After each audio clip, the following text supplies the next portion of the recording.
Aerospace industry pundits and the media have been aflutter with the news yesterday that the Iran nuclear deal has been cancelled.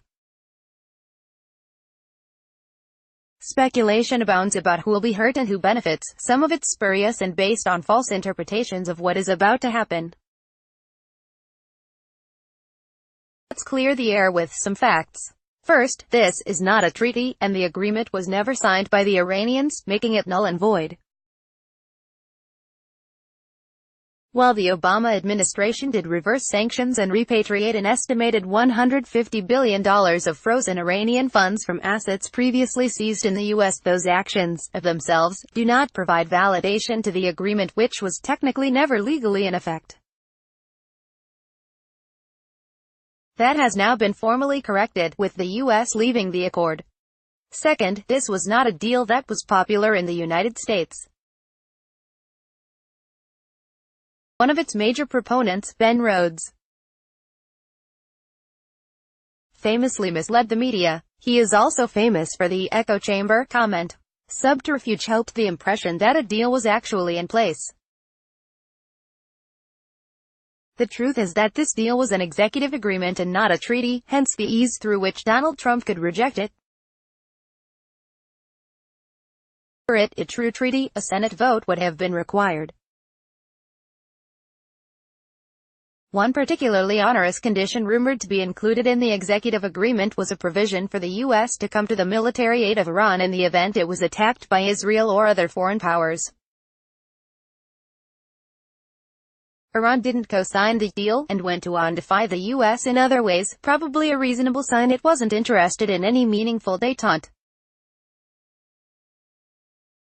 The implications for aerospace. The cancellation of the Iran nuclear accord brings impacts in several areas: oil prices, aircraft orders, and MRO and spare parts.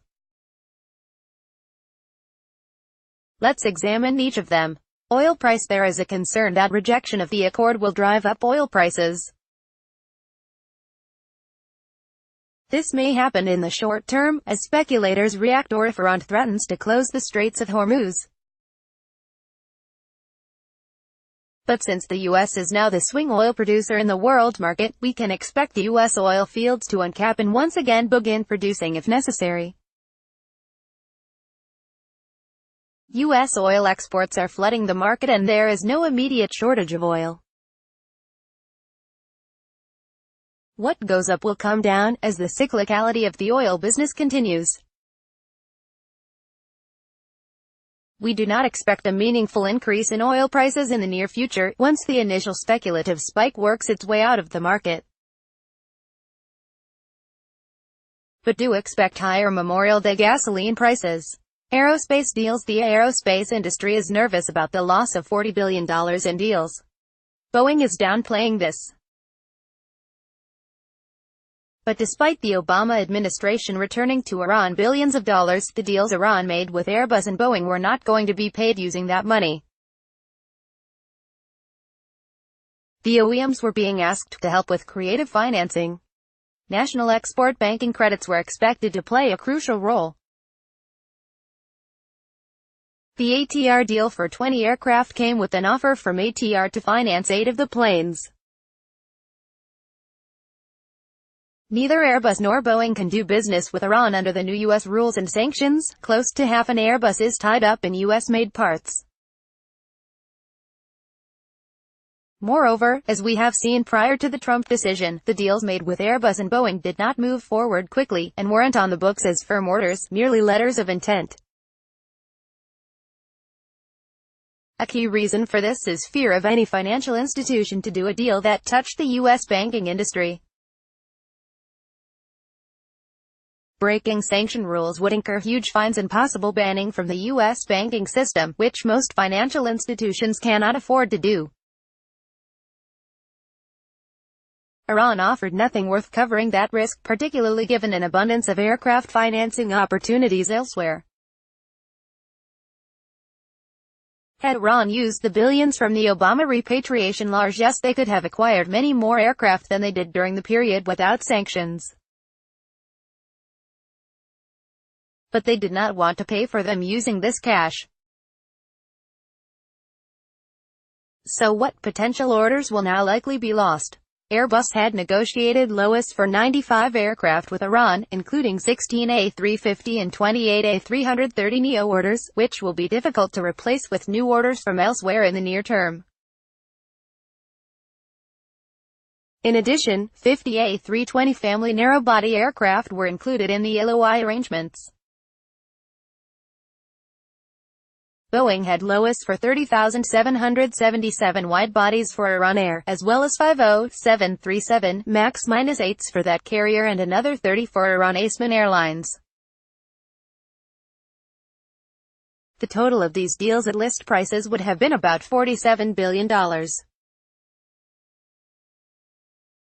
Most of the 777 order, for the existing 777-300 era model, have already been replaced in the Boeing Skyline, and the 737 MAX-8, Boeing's best-selling airplane ever, has a massive backlog.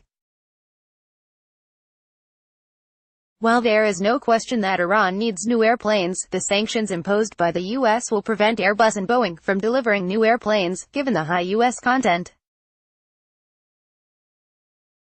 In addition, those restrictions will continue to apply to spare parts, making it more difficult for Iran to maintain its aging fleet of aircraft types that have for the most part already